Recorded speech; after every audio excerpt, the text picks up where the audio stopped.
my brother was a little kid, he told my mom that the plants told him to throw a rock at his friend. And my mom told me that story, and he got pulled out of school. He was in trouble for throwing a rock.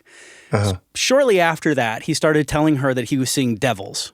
And I was like, well, why don't you take him to the church and let him talk to the pastor and see what happens before we take him to a psychiatrist? Because I'm like, sounds like he's going to, if it's not some sort of spiritual thing, it's probably a mental health thing. And so anyway, so she took him to the pastor, and they did have you ever heard of the bondage breaker?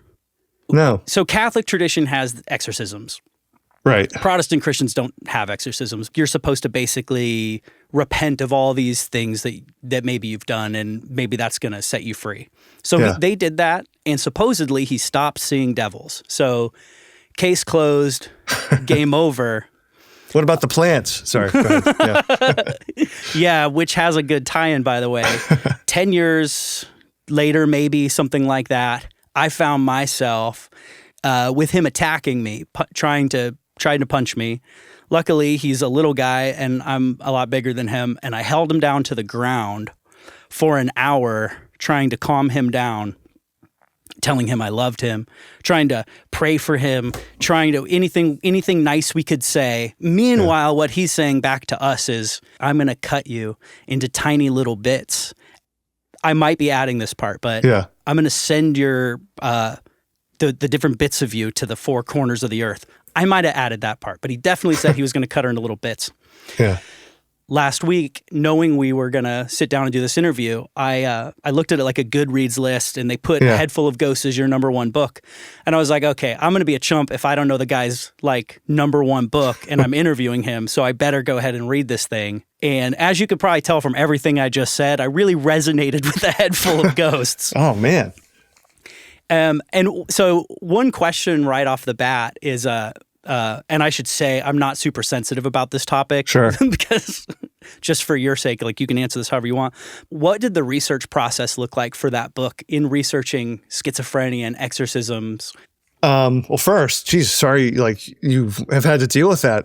I know, I just punched you in the face, but all of your books have punched me in the face, so it's fair. That's totally fair. At first, I was like, is he riffing on the book, or shit, this actually happened? Yeah, it's real. So for me, I mean, when the idea for A Head Full of Ghosts first sort of hit me, I happened to be reading a book of essays about the original Exorcist movie in the book. And so this was like in 2013. You know, I thought it was really interesting. I'd never seen someone discuss the movie in sort of political tones. Wow. And also like, you know, because to me it was like, oh, this is just like one of the scariest movies ever, and sort of put it like in context for me. And even like there were essays about like the supposed original case that inspired the quote unquote true story.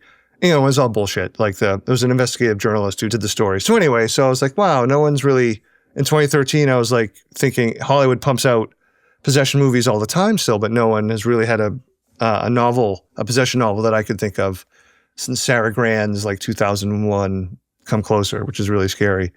So I was like, oh, how would I write a possession story? And my initial angle was to come at it from like a secular skeptic's point of view. But then it quickly evolved to being, no, I have to play it ambiguous. I don't know if something supernatural is happening. So I didn't answer your question yet, but in terms of research, I have to admit, I didn't do a lot of research into schizophrenia. And the reason why is because once I knew I couldn't avoid comparisons to The Exorcist and every other possession movie that came along, I was like, oh, all I have to do is reference all these different movies, and people will have those as touchstones. Right. It'll make it difficult for people to decide if something supernatural is happening or is not. And also, you mentioned the Catholic Church before. For centuries, the Catholic Church has conflated symptoms, quote unquote, of being possessed with essentially being a teenage girl or having mental health issues. Yeah. So I felt like I could just sort of like lean on all of that. And being around teenagers all the time professionally doesn't hurt either. But so for me, the research was, I researched the Catholic rite of exorcism. It was more also pop cultural research. I was looking up all these different movies, and I even found like a YouTube video of Pope Francis supposedly performing an outdoor exorcism. And weird shit like that. So Well, I wonder if you're not the first to come to me. Like, and usually it's like a random DM on Facebook with like, oh my God, this story is so much like what I went through. And like, I'm like, I'm sorry. No, nothing to be sorry about. It got me thinking, and it's all just makes it a little more real, you know? Yeah. I wonder if like not studying schizophrenia in depth, like maybe allowed you to do that even better. Because if you made it like straight up the DSM-5, right, then anybody who's like educated or whatever in schizophrenia would be like, no, that's clearly schizophrenia. It hits all the hallmarks. So in some ways, maybe like approaching it from like a layman's perspective would allow you to play into the ambiguity. Yeah, no, 100%. And I think, keeping the point of view really to Mary, the younger sister, not the one who's possessed, as far as we know. Right. It makes it easiasier for that. It's been very gratifying to actually hear from some folks who are experts in schizophrenia, and I'm glad I didn't do like a horrible job. Really thought like stuff was fairly accurate. But again, I think some of that was just digging into the history of horror and just knowing, again, as I said, for centuries, people the church in particular, conflating those symptoms with symptoms of possession. And I think some of it, like, as you mentioned, the ambiguity part of it, there were sort of two different ways to approach it that I tried with the book. One was like, not giving you the DS5, but also I tried to hit the reader with like so much data, especially on the pop cultural side. Yeah. That the hope was it kind of felt like living now in the age of misinformation. Like you're hit with so much information. Right. You don't know what's real or not, as opposed to like withholding information. Like the book's ambiguous because you sort of know everything, but that means you don't know anything. You don't know how to sift through that data. You're giving us reasons to believe that she's schizophrenic, and you're giving us reasons to believe it's possession. Right. One of the most convincing ones was like when she knew all the stuff about like all the rites of exorcism off the top of her head and all the statistics. And then the mom was like, you're just looking down on her because she's a girl.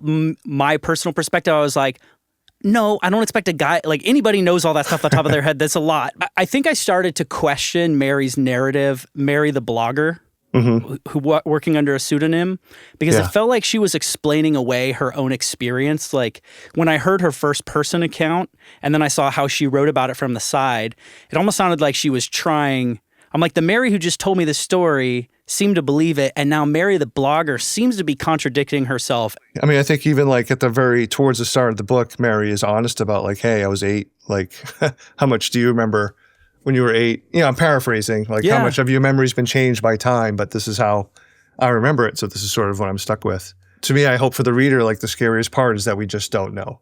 To the point where I get asked all the time, do you have like the real story in your head? Of like, no, like there is no. In my head, I haven't allowed myself to decide one way or the other. Really? So I thought if I had, it would have leaked out into the book somehow. So I mean, every book's different. I didn't do that with necessarily some of the other books that I've written, but with that book in particular, I haven't decided. Yeah. One thing I've noticed in your writing is you do a lot to question people's memory and perspective. We get lots of different perspectives, and they don't all agree and line up. And you don't usually you don't always tie it in a bow at the end for us to be like, Steve was right. You're like, you're kind of like leaving it a bit ambiguous. Meanwhile, your day job is as a math teacher, which seems to be like a completely unambiguous job of proofs and reality. And so it seems like kind of a dichotomy. Do you see those as different things, or are they tied, or is like writing your outlet to be like, well, not everything's math? Yeah, it's funny. That's a good way of putting it. It's a hard way to answer it. But I do think maybe now that I think of it in sort of those terms, there is some similarities because like even like I know I'm teaching geometry and I'm teaching calculus where there are, the answers aren't ambiguous. But however, my brief foray into higher math, like I got my master's by the skin of my teeth, things do get weird and wonky at like the higher levels that you go. And the rules that you think are set in stone, like, just compare geometry to non-Euclidean geometry, which is this weird thing. Like it does become more malleable. So like my obsession with ambiguity, it's been there, how do you know, like, how do you describe why you're obsessed with something? I don't know. It's just part of your thing.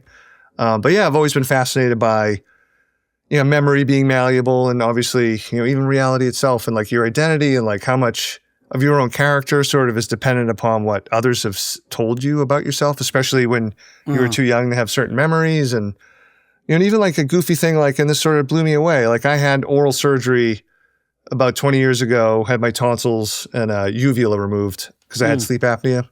I might be they also headed that fixed way. they also fixed my deviated septum. I had to go back in the hospital because I was gushing blood from my face. That was a lot of fun. I was living in an apartment in Boston at the time.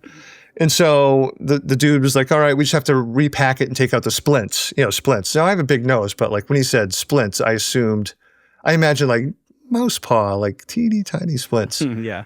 And when I was awake for this. When he took out like the gauze and stuff, I felt like I was like a sideshow clown, like dun, dun, dun, dun, dun, dun, dun. And when he took out the splint, in my memory, the splint emerges as like the size of a playing card.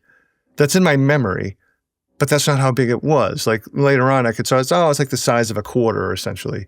I don't know, but in my memory, it's like this big giant thing. So it's like, how does that work? How does that happen? Like, so how many of my other memories have had that sort of exaggeration to it? And just even like when you tell stories about stuff that, that happened to you 20 or 30 years ago, things change if you really think about it. Like, you embellish or you leave something out. And I don't know. So I was like, if you're writing a horror story, especially, and I appreciate that you said it felt like really realistic. I think what I am drawn to is trying to make these things feel like super realistic. And to me, that generally equates to, as someone who 99% of the time doesn't believe in supernatural stuff, I feel like if I were to experience something supernatural, I think it would be really subtle and I would have a really hard time discerning what happened. And I would probably the next day, like, be inclined to be like, oh no, explain it away. So, it doesn't happen with every book, but more often than not, that's kind of where I go with the supernatural. When I was a kid, maybe like 14, I remember there was this one night I'm at my parents' house, I'm in my bunk bed, and looking out across the door, there's the thin strip of light on the door.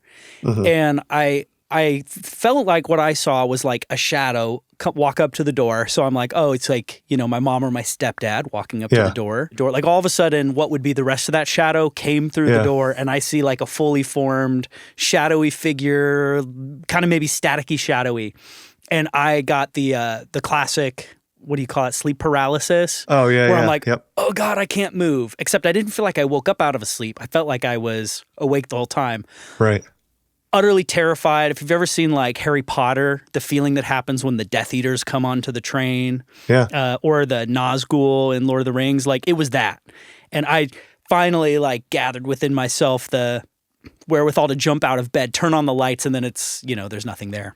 Right. That's the one experience I ever had of feeling like I saw something that was supernatural or spiritual or dark or something, and I have no idea if I think that was real or not. I've talked to a bunch of people. I feel like a lot of people saw some sort of shadow thing when they were kids. Mm-hmm. But then again, I also listened to a lot of Art Bell at that time, who was always talking about shadow people. So do you have any memories or personal experiences of like seeing something when you were a kid that freaked you out or that you had to explain away? No, nothing like that. I was thankfully, because I was like I say, I don't believe in ghosts, but I don't want to be proven wrong is usually my line. Yeah, but no, but I've always had that feeling. Like I always was, afraid of the dark basement and would run upstairs quick. And even like a few weekends or last weekend when my wife wasn't here one night, going to bed in the empty house was, freaking myself out. Not above sleeping with the light on. So I don't know, just like really hardwired to behave that way. But I've never had anything specific. Seems like that's shared like worldwide. We're all kind of like a little afraid of the dark. Yeah, it's got to be left over from the caveman days. It's just, we're just easier to be predated upon when it's dark out. Right. If you're in the cave by yourself. And it was funny when you were talking about the sleep paralysis or shadow figure that you saw, I was thinking about sort of the stories that had become Nightmare on Elm Street. I don't know if you've dug into like what Wes Craven was thinking about, but so the idea of sleep paralysis was a big part of it. But there was a story about all these Laotian refugees who came to the U.S. in the 80s, and a crazy amount of them, men, died in their sleep, essentially from fright. Because they were having sort of the classic sleep paralysis nightmare where they can't move and wait, and there's a demon on their chest kind of thing. Yeah. And, a whole bunch of them actually, the theories that actually died. Like they were so terrified, like their heart gave out. And, there's obviously tons of theories that you can't prove that like, they were under such incredible amounts of stress. And that dream, I think, had particular cultural weight for them. And, the weird part about the sleep paralysis kind of nightmare of waking with like a figure in the room or on your chest is cultures wide. Like it's not connected just by people having watched the same movie, so it is strange. I mean, it must go back to some weird, evolutionary hardwiring that maybe we don't need anymore, but maybe we do. I don't know. Yeah. The first guest I had on this show was he's a music producer who did some really cool stuff with AI. So we talked a lot about the ethics of AI, which maybe we'll go into. I don't know if you're interested at all, but yeah. I was part of a lawsuit for 2 years suing ChatGPT. So yeah. Stop. Really? But yeah. But go ahead. I wanted to derail what you were going to say. Yeah. Let's earmark that. And we'll leave a question in the listener's head. Did he win or not? But that being said, he was talking about like a friend of his that went on an ayahuasca trip down in Colombia and had this crazy vision of these snake gods that showed him how to make, I forget the name, but it's the active ingredient in the poison arrow darts that in the jungles they would shoot and take out monkeys or whatever. Yeah. And he talked to me about like the special properties of that and how it allows you to still eat the meat without poisoning the animal. And it's a very like special compound. Okay. So he's like, his friend got all this from this snake god dream. And then he kind of interpreted it like the snake gods like represented the double helix of DNA. And his whole takeaway, and obviously you have an ayahuasca trip, it's anybody's guess what happened, but his takeaway was that like somewhere deep down in his DNA was hidden knowledge, essentially, that like somewhere left in him was this knowledge of how you do this passed down through his DNA. And I always think that's really interesting, like the concept that potentially knowledge or wisdom from our ancestors is passed down in a way that we maybe we can't access with our conscious minds, and which sounds like kind of what you're talking with the caves. Yeah, no, absolutely. I mean, I'm sure that's part of it. I mean, I think it's pretty clear that there's cultural memories as well that somehow get wired. So to me, like, that's why I tend to think like supernatural experiences are what people perceive as that. I'm not going to call people liars. I think they experience something really strange, but I do think there's probably some sort of natural explanation for it. Whether it's sort of like, these long buried, even like cultural or ancestral memories or like low frequency sound waves when you're out in the middle of the woods, that stuff can really mess you up and make you see and hear and do weird things. Oh, really? Yeah. I don't know. It's fascinating. And who knows? I mean, maybe, it's an intrusion of like another universe, if there's, infinite universes, like how, do they overlap? So I don't know. I mean, that borders on like supernatural, but maybe it isn't. Maybe it's actually part of something physics folks will be able to answer someday. It's really not me. I can only do math. I can't apply it. So with your more like secular, in your real life, not your writing life, a more secular perspective on the supernatural, do you feel like that plays out in your writing? Because a lot of times you'll play it ambiguous, that it could have been supernatural, it could have not. Do you think those two things go together? Like, is that why you go ambiguous? Because you, the person, doesn't really believe that it probably is supernatural? I definitely think I lean that way, especially if it's like a novel. If like I'm going to spend 12 to 15 months with something, I mean, it's hard to shut off the inner skeptic. And for short stories, I've written plenty of short stories where it is like a full-blown supernatural thing happening. And it's not to say like with my novels too, I think, horror movie isn't very ambiguous. But I wouldn't say that about Head Full of Ghosts. But yeah, I mean, it sort of just goes back to, I really enjoy and find interesting the idea of trying to take some of these horror tropes that are, well-worn and well-loved, and trying to make it like, if this were really to happen, like if there was a, someone who was possessed, I was like, oh, there'd be a reality TV crew there to try to attempt to document it and all that stuff that, went along with it. I don't know, because as a reader, I'm interested in, obviously, I mean, monsters are cool and all that stuff, but, and I don't say that lightly, but I love, like, I want to know what people are going to do. Like, what do they do when they're faced with this? Like, to me, that's where art and story and music lives. It's like, I want to know what you feel about this. Like, and that's how I learn about myself, is by watching other people's realistic reactions to it, even if it wouldn't be my reaction. That's one of the things I love about Stephen King is like, other than the like one or two supernatural things at the core of the story, it's like a long ass narrative. Like, I mean, I love to tell people that don't read Stephen King because they have an idea in their mind of what it is, and I'm like, no, you're wrong. It's like the first third of the book, no one knows what it's about. You're just learning about people. Like you're just there's a few notable exceptions, like Firestarter's one where it's like right off the bat you're thrown into the action. Yeah.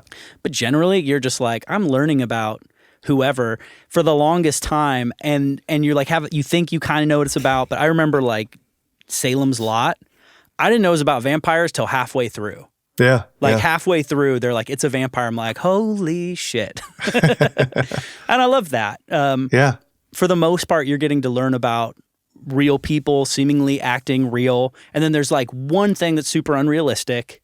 And so now we get to like see people in circumstances we don't like usually get to see them in. Right. Exactly. I'd love to talk about horror movie. Sure. I multiple times as I was reading that book, I looked over at my wife and I was like, holy shit. Yeah. I was like, this book is dark.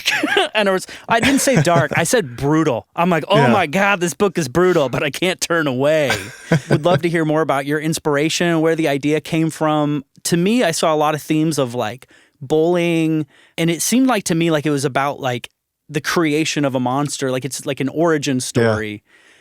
Yeah. Well, thank you. Geez, it was funny. It was one of those books that I sort of found when I wasn't actively looking for it, if that makes sense. The novel before horror movie was called The Pallbearers Club, and that's probably like my least horror. I mean, there's definitely stuff that happens in it, but it's more like it's played almost like a fake memoir. I don't know. Have you ever seen the movie The Texas Chainsaw Massacre? So the original? I saw the remake. Which I read you hate. Yeah. Well, maybe it's probably not fair to say I hate it because I haven't seen it, but I refuse to watch like the other ones. Sure. Just because I know they're like way more gory. So like the weird thing is like the first one, it's almost bloodless. Like you don't see the chainsaw make contact with anything. You know, in a weird way, if the movie came out today, it might be PG-13. I mean, it's still a fucked up thing. Yeah. So maybe it wouldn't be, but like in terms of the gore factor, there's hardly any. And it's just this really strange, unsettling, just deeply disturbing story that I think just knowing what I know about all the others, you know, are so different from everything else. And it was a movie I didn't watch until I was like in my late 30s because of its reputation. Like I don't really love gore as a movie viewer. Yeah. Probably just because it gets to me, like it really bothers me. Not in a moral way, but like I'll have nightmares and stuff like that. Visceral way. Yeah. So I watched it, I was like, oh, like I had no idea that that's what this was about. A friend of mine sent me like, hey, you should watch these two really smart people talking about, you know, the movie Texas Chainsaw Massacre. One's a movie critic, Walter Chow, and another is a musician and writer, John Darnielle of the Mountain Goats. I don't know if you... Actually, I think somebody tried to turn me on to them. Yeah. I forget why. They were like cult following. Yeah. I mean, they're sort of like indie, I don't know, indie rock, indie Americana. I'm sorry, John, if you're listening. I'm not a huge fan. I'm more of an old punk that needs distortion with his guitars. Right. No, I think I had a client who was like, him and his wife both had like the t-shirt and they used their paid time to show me the Mountain Goats. They loved it that much. So anyway. People who love Mountain Goats love the Mountain Goats. Sure. He's a wonderful writer, though. He's written a bunch of novels. So anyway, it was really cool to hear those two guys talk about it. And that sent me into reading a book by Gunnar Hansen, who played Leatherface. And the book was about his experiences on set. And I was like, man, this is a fun read. He's being very sort of winky and ironic about everything. But it also sounded like a really dangerous set. So my initial what if was like, what if like the chainsaw slipped? You know, and that's not exactly what happens in the horror movie, the book. But one of the things I really wanted to explore is because, you know, as a writer, like I have an editor and I'll occasionally send my books to first readers and stuff like that, but it's not collaborative. I wouldn't describe the process as collaborative at all. Like, sure. You know, it's pretty much just me and the laptop. And obviously, I have influences and research and all that stuff, but compared to what a movie is, where it's this whole set of people all working to create this one thing. So I was just really fascinated by the idea. I was like, oh, here's this really sort of desperate, hungry group of, 20-something-year-olds who want to make this really weird, messed up movie. Like, why? Like, why would they put so much of themselves into it? And like, where's the line that where personal well-being gets blurred and like, we have to take risks because we're trying to create this thing. Like, when does this thing become more important than the individual kind of thing? And honestly, part of it was like me exploring like my favorite kind of horror movies, even though I don't love, like I said, I don't love gore. Like the movie that they make is pretty gnarly, but it's also like a movie that's kind of hard to explain. And to me, like some of my favorite stories, they're hard to explain why you love them. And they evoke like responses that like, I feel like the only way I can describe the emotional response I had to this was to make you watch this movie or to give you this book. This is what describes this very human feeling. And it describes it better than me talking about it, if that makes sense. Yeah. So like a lot of, in that book in particular was just a lot of like following my subconscious, also getting to put in fictionalizing some of my experiences with Hollywood producers and all that stuff. Yeah. I don't know. I'm very happy with the book. I'm quite proud of that one. I think actually that one and A Head Full of Ghosts have some of the same spirit in common in some ways. What feels similar about them? Well, in both, sort of like, instead of a blogger, it's the actual narrator in horror movie who's sort of commenting somewhat. And even the screenplay itself sort of is commenting on horror movies, is, especially in one particular scene that holds the static shot for a long time. Yes. Yeah. So, and also like, both books feature a first-person narrator. First-person narrators are always inherently unreliable. It's interesting you see it that way because I guess that is accurate, right? Because no first person is like completely infallible. But at the exact same time, I think most first person books that you read as a reader, you just kind of accept their narrative and you're like, all right, cool. At least I do. Like, do you, when you read a first person book, do you like question the reality that they're feeding you? Yeah. It's to varying extents, but so if we're talking specific to like a book, this is different than like one-on-one with somebody. Just to be clear, I don't think everyone's lying to me all the time, part of the time. But yeah, so like compared to like a third person omniscient where if the author gets to go into everybody's heads, like that they're laying everything out for you. Whereas if it's first person, you're limited to just what that character is telling you. And every character is going to have their biases and their blind spots. So yeah, I think, inherently any first person is going to be somewhat unreliable. Yeah, the level to which that's, how unreliable it gets is obviously could be turned to 11 or turned down to like 2 or 3, but it's going to be there. Are there any like third person omniscient books that also utilize an unreliable narrator? Like the third person omniscient is itself unreliable? I can't think any off the top of my head. It's kind of fucked up. Yeah, it'd be hard to do because it would be hard to do without the reader feeling like you're being cheated, like just outright lied to. Right. It's a little bit different if you're doing it in a book and the narrator is outright lying to you, you discover you figure out the reason why that's happening, through the action of the book. It'd be kind of hard to do for the third person narrator, unless it's like a discovery that, one of the characters is actually writing this book. That's why it's this weird third person thing. So I don't know, but I can't think of any off the top of my head. Yeah. We'll have to ChatGPT that. Which later on we'll find out about your lawsuit. We'll string that along. Yeah. So the second touchstone I had on your work was the movie version of Cabin at the End of the World.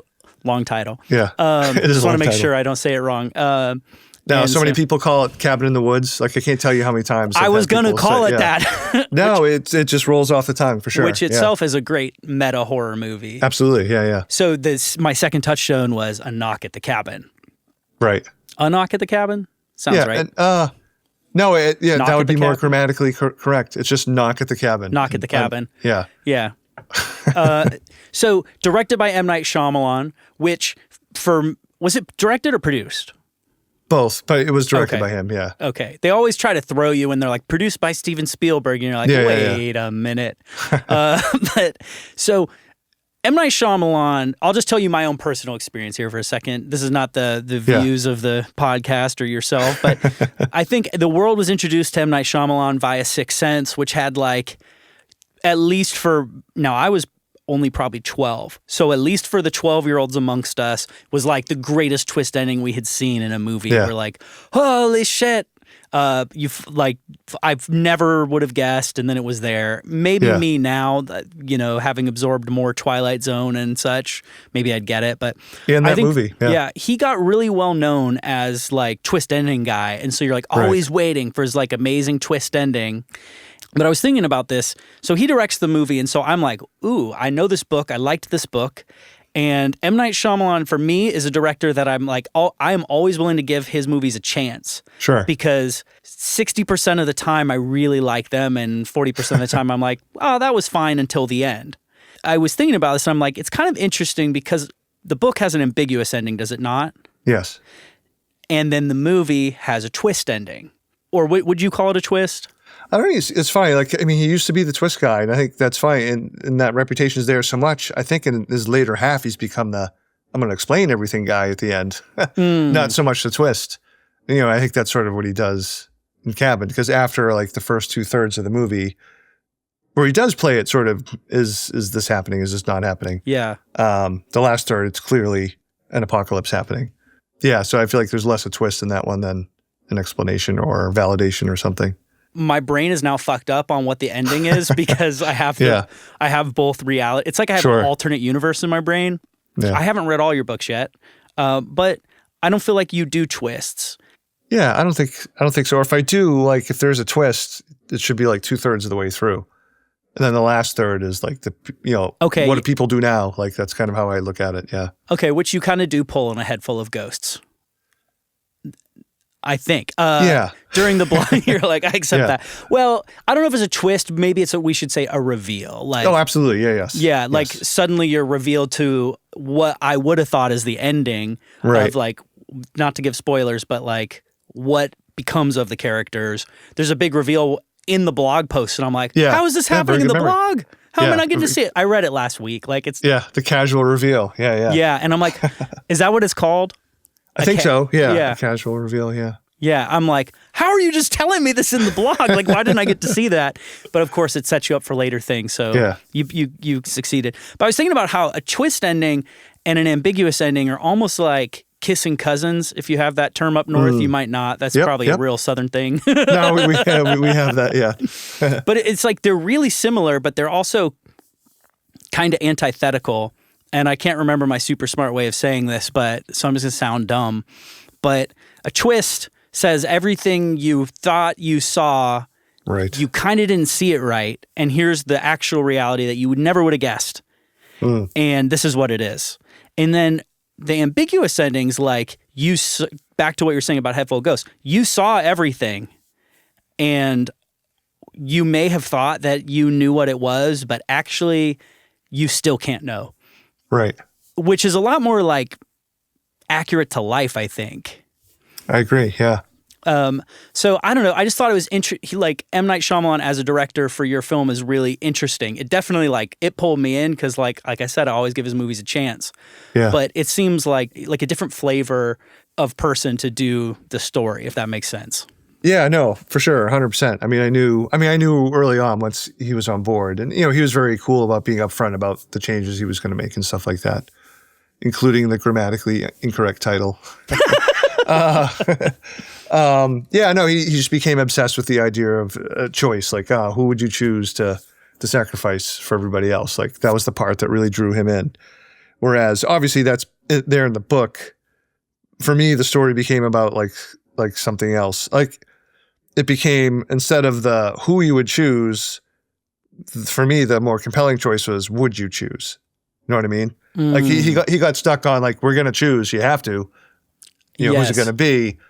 As a for me, my story, I became much more interested in just that ethical question itself. Would you choose? And rejecting the idea of the choice out of, ultimately rejecting it. If I'm spoiling the book, I guess a little bit, but, it was, it was interesting. I mean, like you, like I saw Sixth Sense before I was a serious, when I say serious writer, like I was just like a hobbyist at that point. Yeah. So no, like, I mean, it was, first hearing about it, I was like, holy crap, M. Night Shyamalan. Yeah. A-list. Yeah. And is it Was it tough for you when you saw the movie to see the change, or are you more the like, it's okay, my book still exists, and now readers or viewers get two versions? Like, how does that land for you? Yeah, I mean, I guess a mix of both. I mean, listen, I'm not egoless, so like the story, which I lived with for 15 months, like every day in my head that's the story, and I think that's the best way to tell it. Now, obviously, telling a story through a book and a movie, there are different. You can't just teleplay the book into the movie; it just doesn't work that way.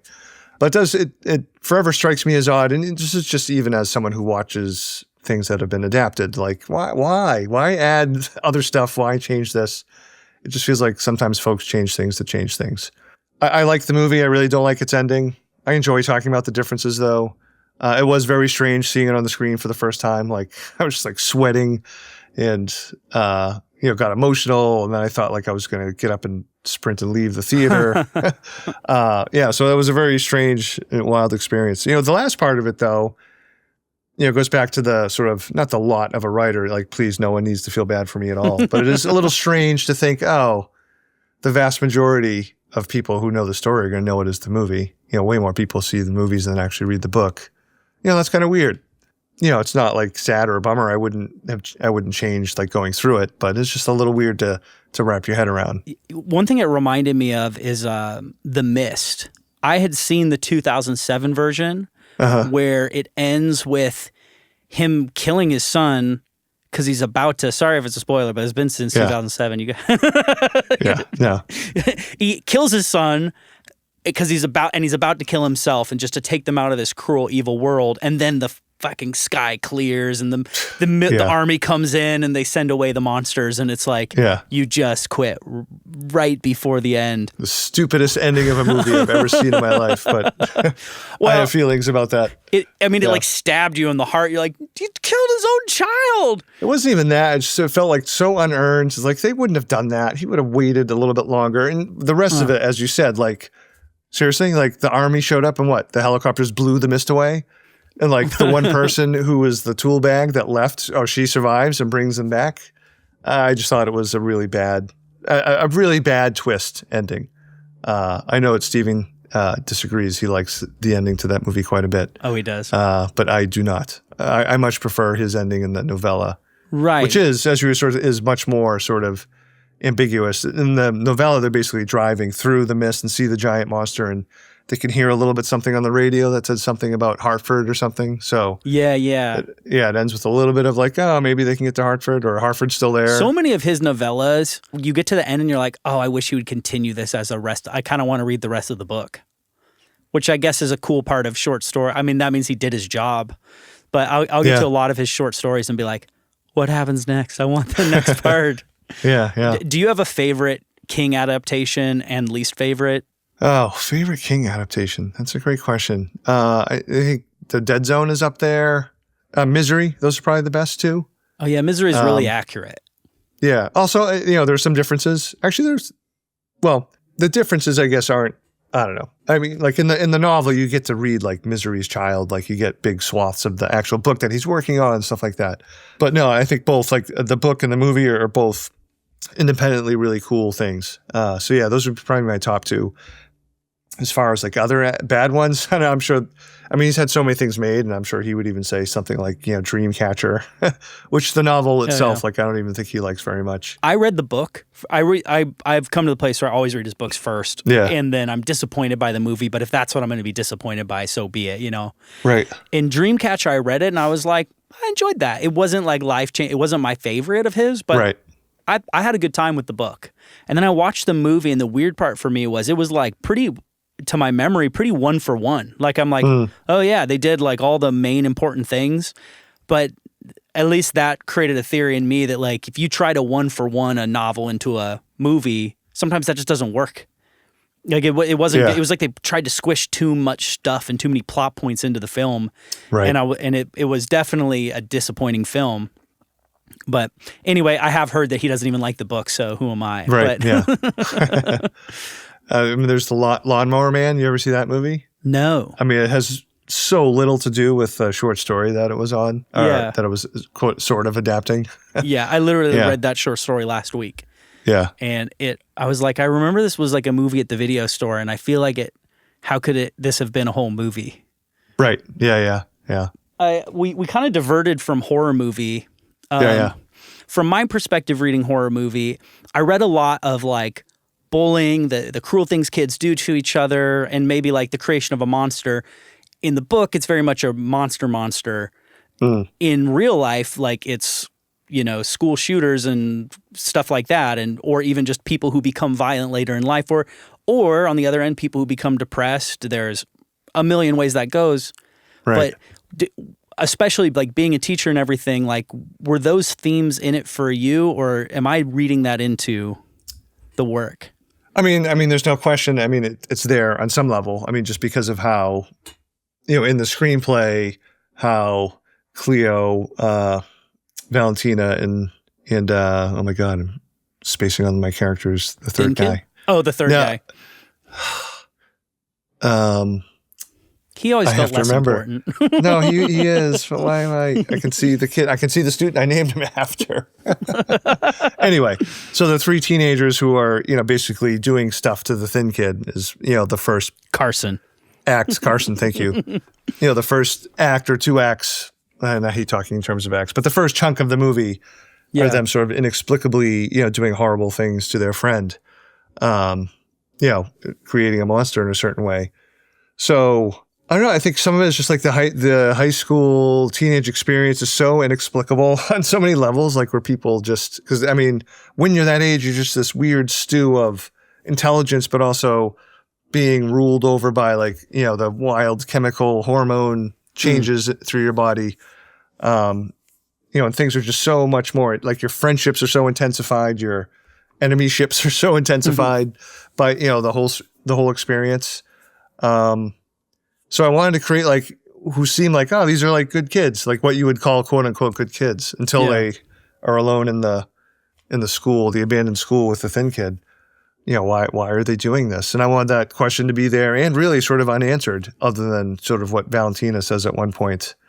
She even says like there is no why or something like that. Oh yeah. So I thought, one, like I could sort of leave like some of those motivations a little bit open-ended, because everyone who's reading it presumably has been a teenager at some point and has both been cruel to somebody and have had that sort of visited upon them. So I think it was easy to sort of see, again, something like that, a group of people deciding on this in this case, a very strange project, like why, like the project itself or what they decide to do, I think it takes on its own will and leads them to do things that they probably wouldn't do if they were just them individually.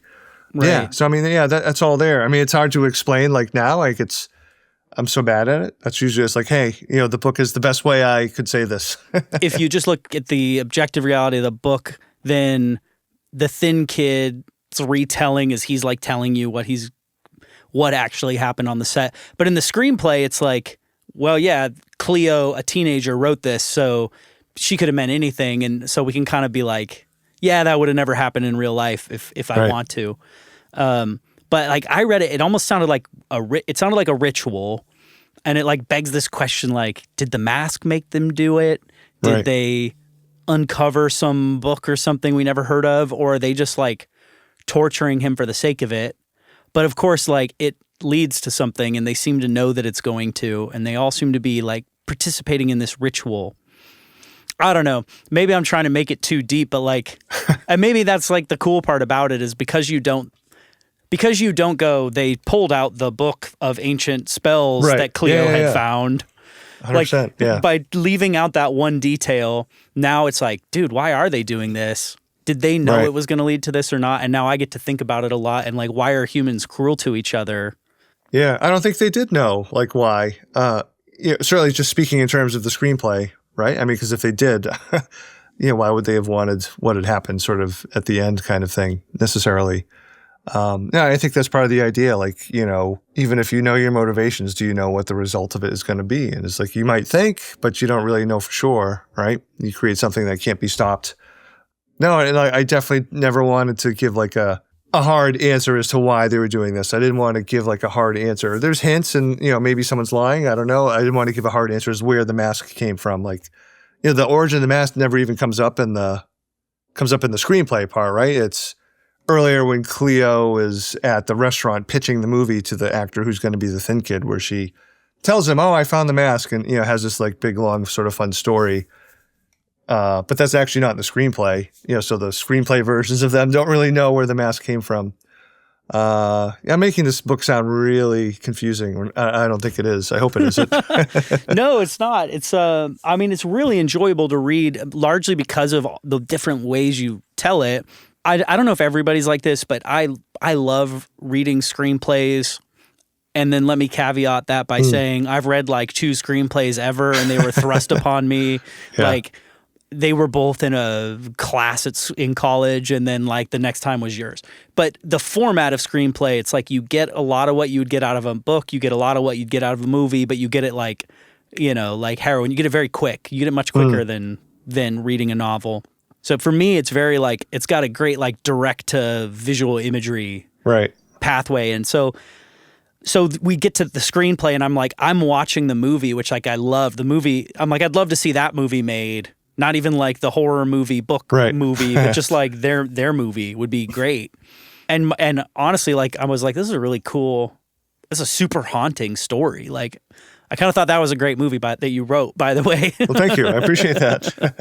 But then, of course, you're getting the more like the sarcastic and jaded side of the thin kid all grown up, and his experience in Hollywood and everything else. And then what's the other component? Don't we do? Oh, and and of course the flashback of his experience filming it. So to me, like it was enough to keep me like constantly engaged following that story along. But then of course, just like the ways they tortured him were so brutal. Yeah. Is that hard to write? Like when you write a brutal scene like that, does your empathy come into it? Or do you feel like, are you just describing a movie that you're seeing in your head, or what's that like? So in this case, maybe a little bit of both. I mean, it depends on what the use of violence is going to be, right? I mean, it'd be different. I was writing Evil Dead 2, which is one of my favorite movies, by the way, where it's played for like slapstick humor. So, I mean, I do try to honor the experience of violence for obviously the people it's being perpetrated to, and even like the people who are witnessing it, or in the case of horror movie participating in it. I mean, similarly with the Cabin at the End of the World, like the invaders are doing awful things. But I think even though they're not quote unquote good people, their experience is pretty horrific too. So I tend to, in the books that I've written so far anyway, sort of interrogate the violence a little bit that way. But also at the same time, be sort of an entertaining, weirdly propulsive sort of story too. So I don't know. In horror movie, it definitely is sort of riffing a little bit, I guess, on the slasher genre in some ways. I mean, the movie itself, without getting too spoilery, so some of that just reflects like sort of my like relationship with slashers, which, I'm not a huge fan of them. Obviously, there are the classics that I love, but there are a lot of slasher movies that I don't like. And trying to explore like, what is the appeal of those movies? Because I have so many like close friends and, loved ones like my brother who just love slasher movies. And it's really fascinating to me. It's like, I love a lot of things, but I don't love slashers like you guys love slashers. Why do you love them? So I don't know. So the book in some ways was trying to dig into that a little bit too, I think. It feels like you bring like kind of like a deconstructionist vantage point to a lot of these stories. A lot of the stories are like a twist on something everybody knows already, but with like a very your own perspective on it, and some sort of, not to go back to twist, but like a twist on the classic tale that makes you view it from a very different perspective. Yeah, not a twist ending per se, but I definitely understand what you're saying.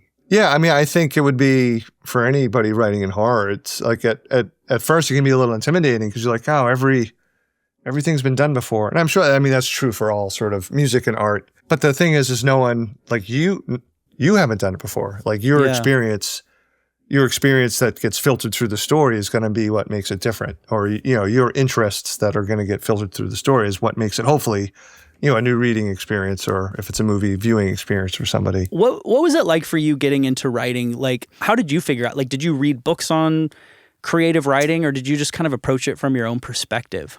Yeah, I did here and there, but I mean, honestly, the initial start was just writing from like a fan's perspective. And I think I still write that way. Like, I'd fallen in love with reading later than most writers. Like, it wasn't until like my early to mid-20s that I started reading Stephen King and other writers.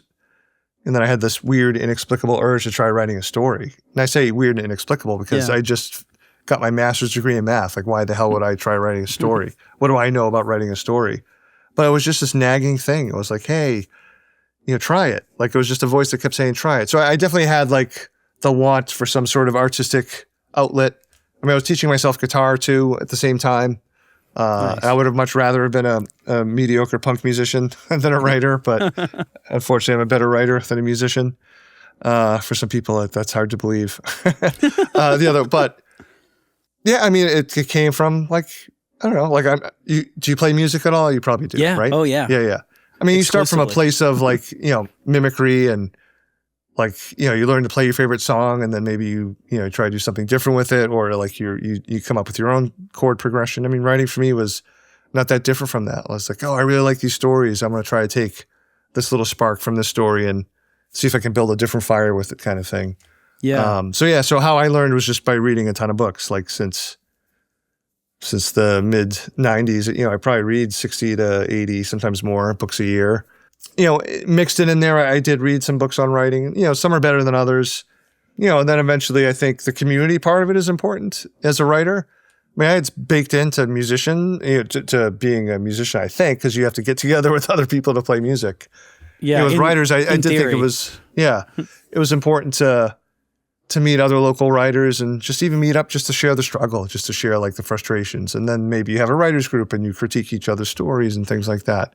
Was certainly helpful along the way. When you approach something now, like if you're going to start a new novel, well, you're sharing with horror movie, like you had this spark of an idea. Does that come from like, well, I've got to write my next book and here's a spark, so let me start the spark? Or does it come as like a inspiration all at once and you just start down, outlining it or writing it? Or what does that process look like for you now? I mean, it can be like sometimes it's been all of that. Like A Head Full of Ghosts, I was really lucky. Like that book, I felt like just landed in my head, like almost fully formed, which never happens. It was like the dream, eureka.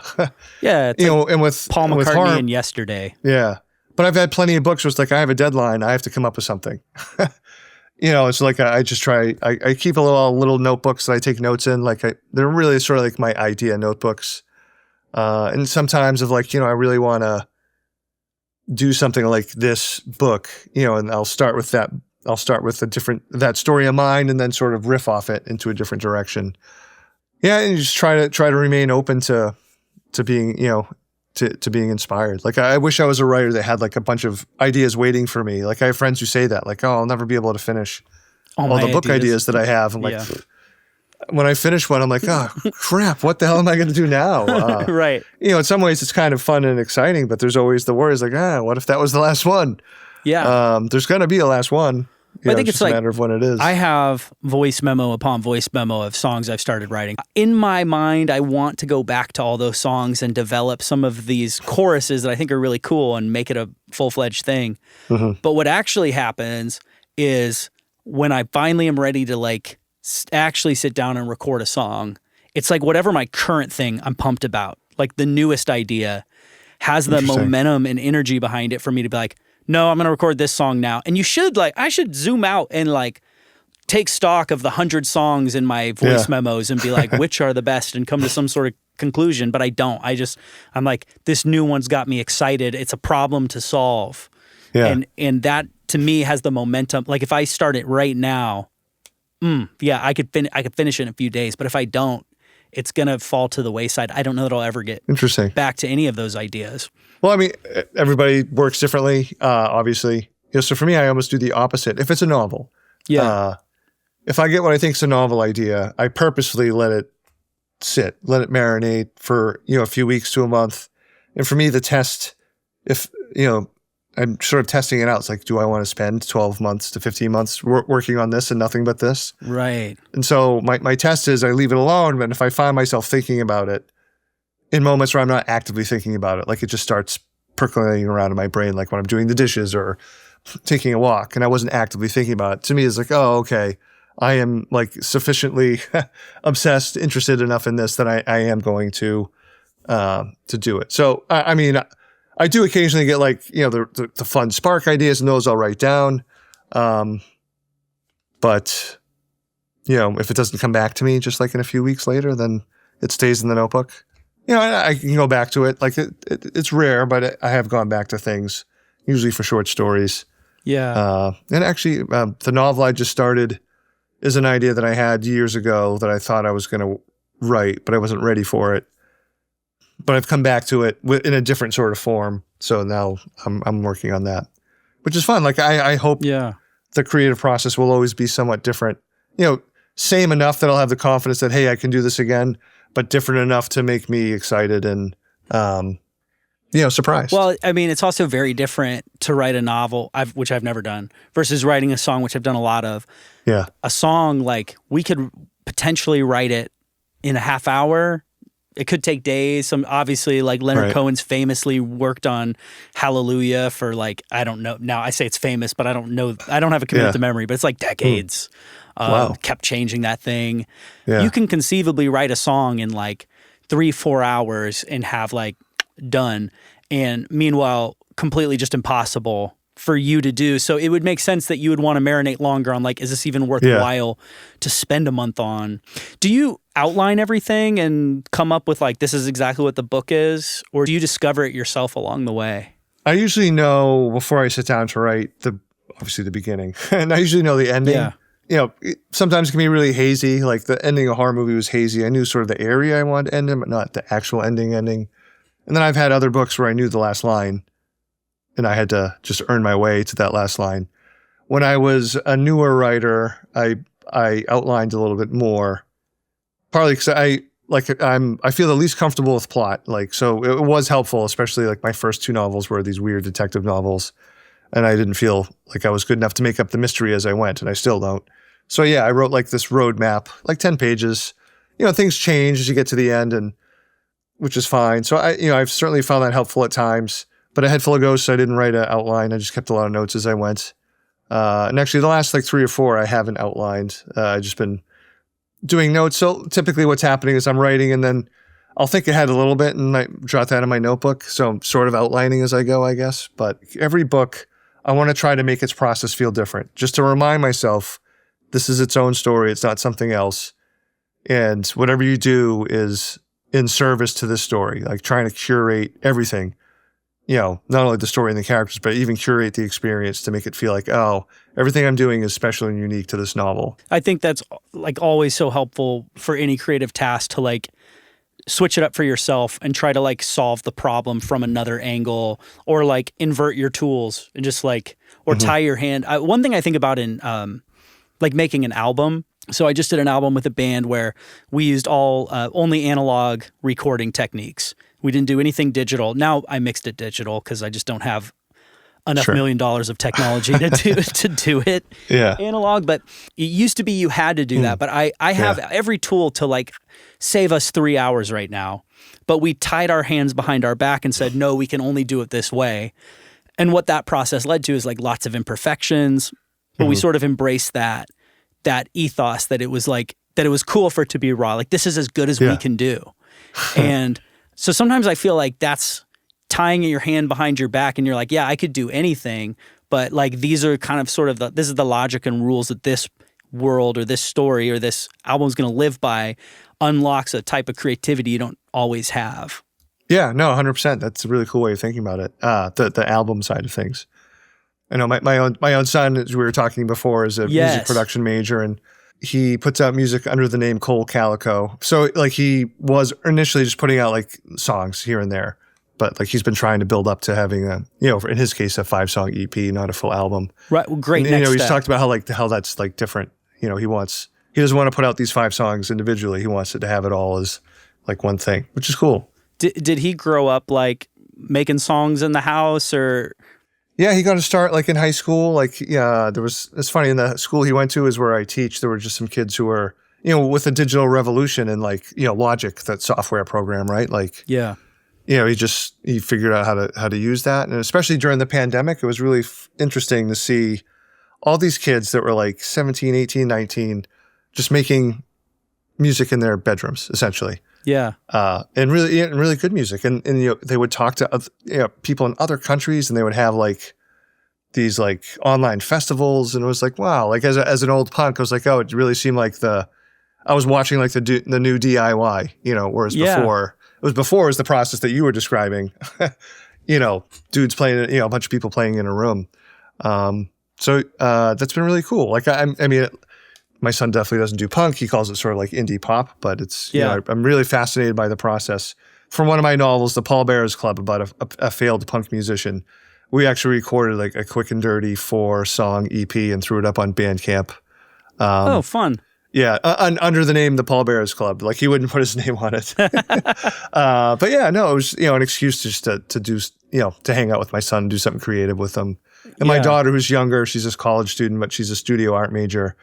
And she's more my horror kid. She draws like really horrific stuff, and I've put her to work with certain, like, having pictures for essays and things like that. You've traumatized her. No, like, I don't know how much. I don't know how much the blame goes to me. I'm more traumatized Cole, because I tried to make him watch horror stuff, and he did not like it. So he graduated already and got his degree in music production? Yes. Yeah, he went to Occidental College in Los Angeles, which, there aren't a ton of colleges that have music production as majors, or at least there wasn't when he went. He started in 2019. Yeah. No, it's fine. Yeah, so they're obviously I'm writing. My kids aren't writing. They're not huge readers. They will read begrudgingly. The funniest part was when we got to see the premiere of Knock at the Cabin. We took a train from Boston to New York City. And while we were on the train, they were like trying to cram read The Cabin at the End of the World, like they were studying for a test. Emma listened to it on audio at like twice the speed. That's amazing. No, but I'm happy. I love that they found their own sort of way into the arts. Different art paths. But what I always tell people, if I can, is like, I think anyone can have a career. Maybe anyone strong, but anybody who has some bare bones amount of talent and is willing to work hard to learn skills can have a career in the music business. Now, of course, I live in like the most practical, the most practical place on earth to have a music career is probably Nashville. But I tell everybody, like, you can have a career in the music business. Like, I think anybody can be like a middle class income. Almost anyone can get there. Now, whether you do it in your preferred avenue or not is challenging, right? As an artist, that's harder. But I think almost any artist can still make a living because there's enough fans out there. If you want to be a star, like if you want to be Taylor Swift, no one can guarantee that. Yeah, no. And I just always point out, like, if the record labels could use their power and money and influence to make a Taylor Swift, they would have 10. Right. You know what I mean? They'd have 100 Taylor Swifts, like, just to make all the money in the world. So you cannot choose to be like preeminently famous and a cultural icon. No one can guarantee that too. But if you want to be making a living in music, I'm just like, I think anybody can do that.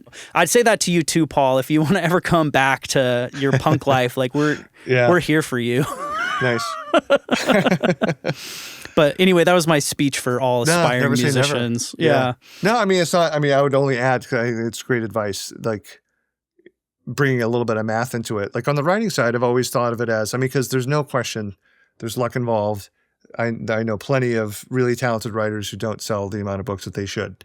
And when I say that, I'm not putting blame on them. It's just like, the moment hasn't been right, or they had bad advice, or they had a bad agent.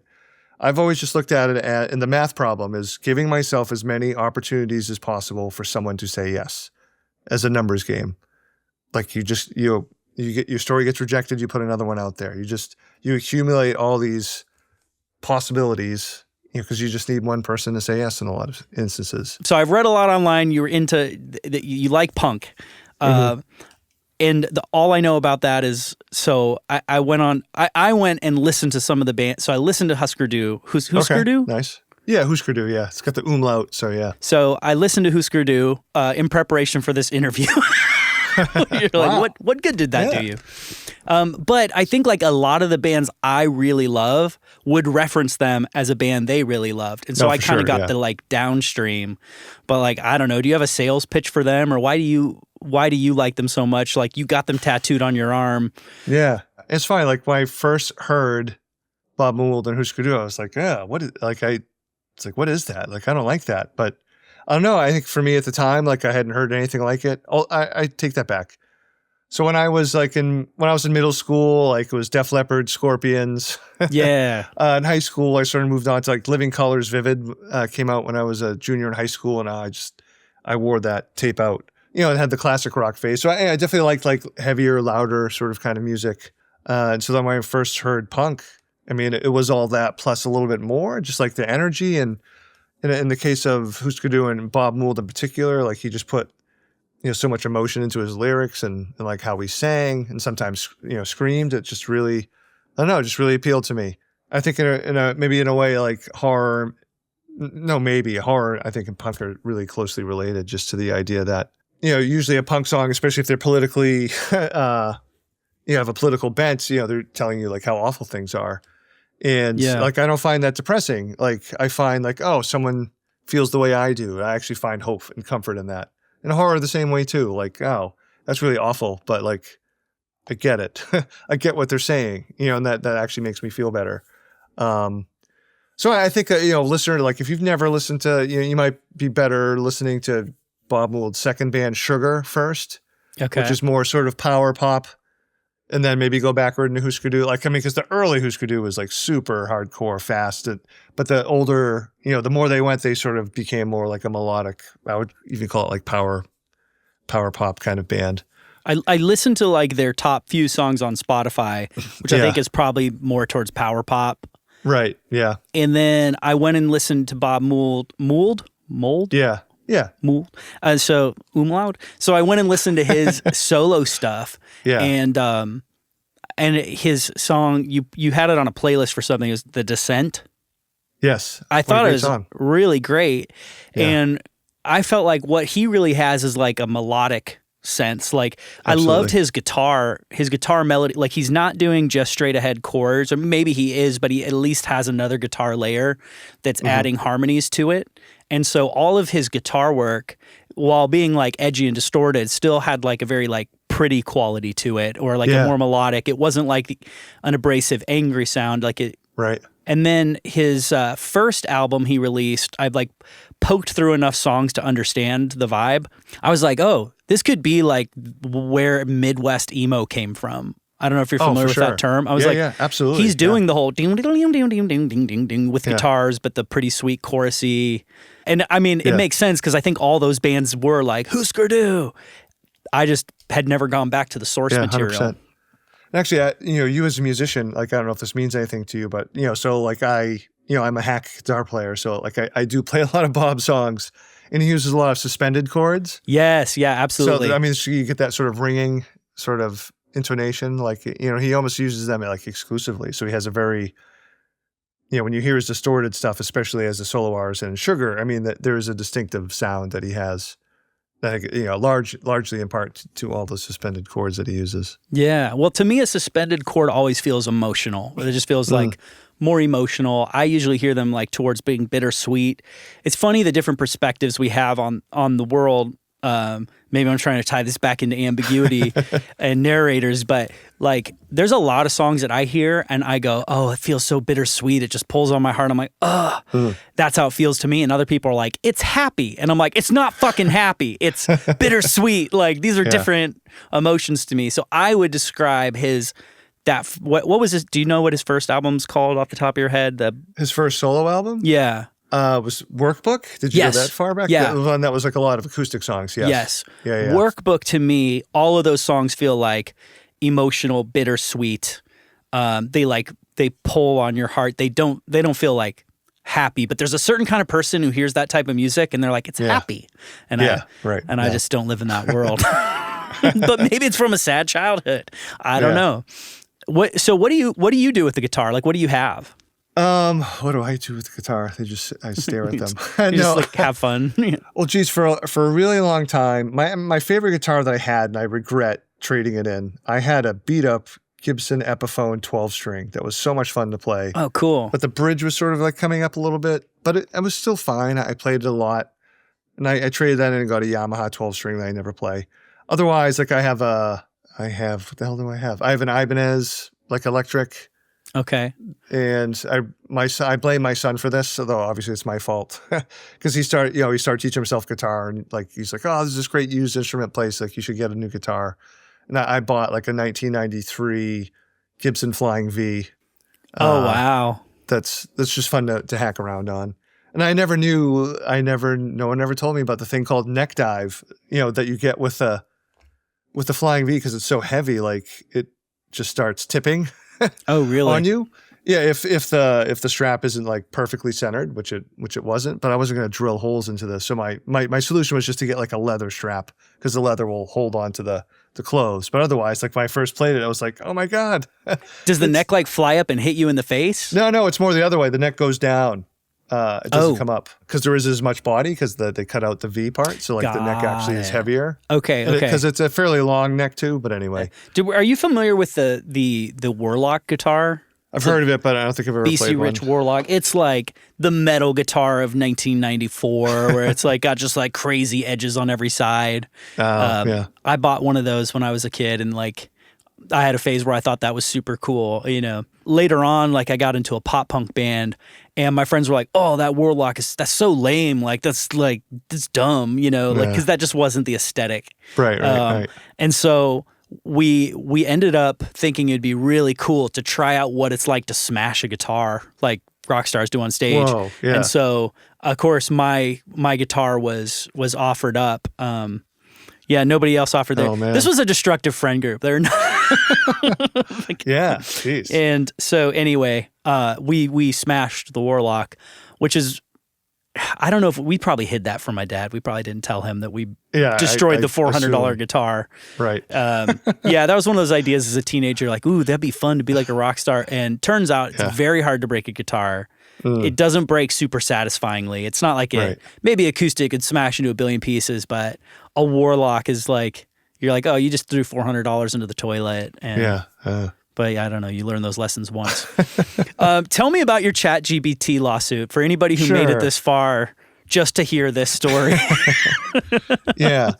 Way back in the summer of 23 was myself, Christopher Golden, another horror writer, Richard Cadre, and Sarah Silverman, the actor, comedian. There was this law firm in San Francisco that approached us about like, hey, we want to sue ChatGPT on behalf of all writers as a class action lawsuit, because how, not just ChatGPT, but all these large language models, how they work is they take our books off of pirated websites and use it to train their algorithms. Yeah. They don't ask our permission, obviously, and they certainly don't pay us. So that was the thrust of the lawsuit. Is like, you're breaking copyright, you're stealing our books. We didn't give permission. So I was a part of that for 2 years. This most recent spring, even things had progressed where I got to the point where I did like a deposition with our lawyers. I don't recommend depositions to anybody. Very stressful. It's 7 legal hours where the opposing lawyers can just grill you. Yeah, not fun. So I'm actually not part of the case anymore, but only because like in June, a federal judge consolidated all the different cases into one, which makes sense. You don't want to have, because there were so many different, by that point, there were a lot of different writers groups suing, the same idea for the same thing. Yeah. So, you only want the taxpayers to pay for one trial. So that makes sense.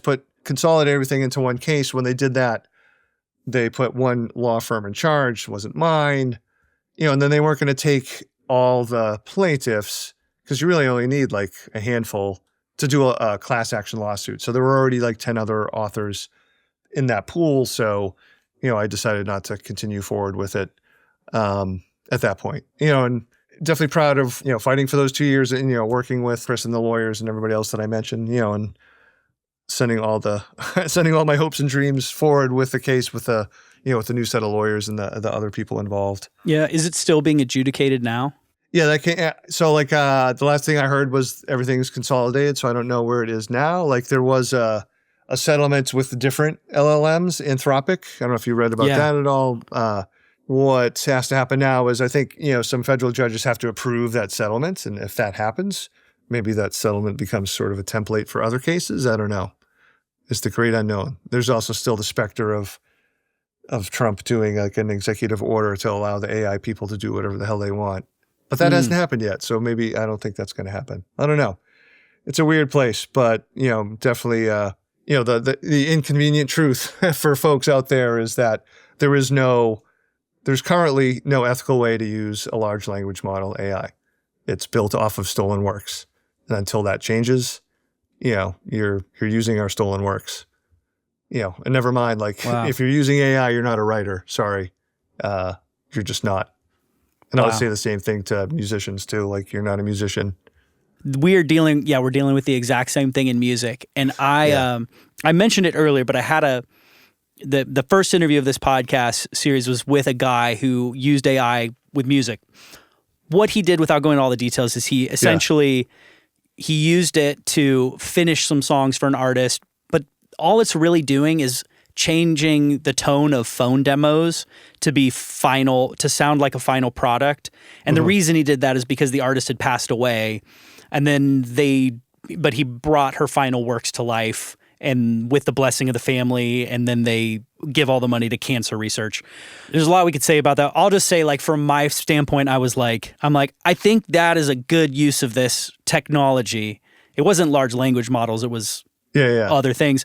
But then on the other side, I'm seeing a lot of ads right now that are like how to make your own music with Suno, and where people just put a prompt in.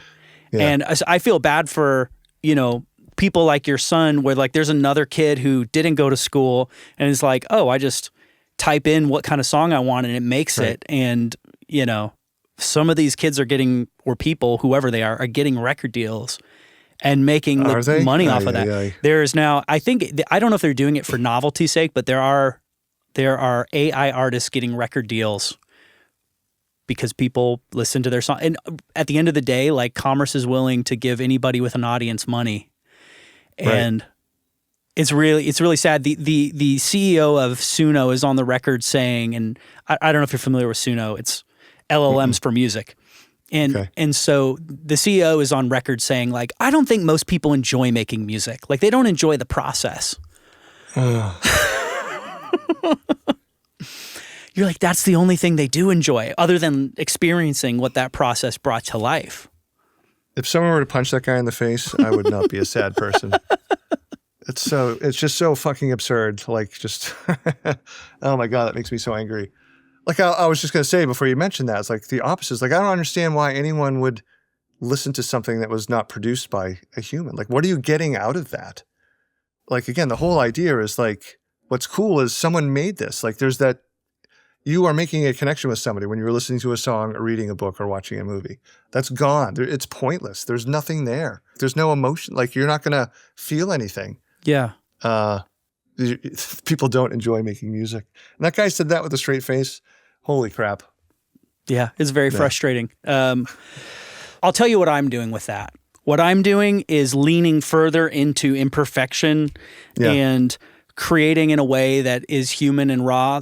I was brought up on the tools that can perfect music. I was trained, and I thought that that's what you needed to do. And I've slowly unlearned tools and you have to work harder and push musicians harder, and also learn where to just be graceful and go, oh, it's not realistic to be more perfect than this. Do you know what I mean? Right. But to lean into the fact that the old music everybody knows and loves, it moved. The tempo moved little bits. The guitar was a little bit out of tune. The singer did not have perfect pitch, other than maybe a few savants. Nothing was perfect, and there was something great about it, and it made us all feel, because there's emotion in the way that Bob Mould moves his fingers, and maybe he's always slightly sharp or slightly flat. Technology really helped us to make everything perfect, and I'm just okay, we're going to step back from that, because it's the only way to be unique in a world where a computer can spit out a perfect thing for you, if that makes sense. We'll see if I make money that way. Well, I'm trying to remain hopeful, and I do think there's enough people out there that are horrified by the prospect. And also, it doesn't work the way they say it will work. It just doesn't. I don't know about the music, but it spits out really inferior writing that's kind of, in some ways obvious. And it's made education such a shit show. I can't understate what damage it's doing to the students. not only like in what they learn and don't learn, but also like their mental health. And I feel like I keep seeing like articles about how the amount of companies using it is starting to go down. Like a lot of places are figuring out that it doesn't really help them. So I don't know. What a mess. It remains to be seen. Yeah. Well, I hate to end this, but that being said, I'm going to end this on, this was my alternate opening question. I'm going to end on this question. What is 750 times 932? I would have to write that down into it. That would be, actually, we can let AI do that. How's that? That's okay. That's a job for AI. That is a job for AI. Computer. Yeah. Well, thank you so much, Paul. I really appreciate it. Oh, thanks, Ryan. My pleasure. I'll pretend that I'm like Jimmy Kimmel and be like, this horror movie is out now everywhere you buy books. Yeah. It hits really good if you're at an airport, though. For whatever reason, airport books are like some of the best books. So shout out to whoever got your books into airports. Thank you. I love it. So thank you so much, Paul. And check out Cole Calico. Thank you. Appreciate it. Yeah.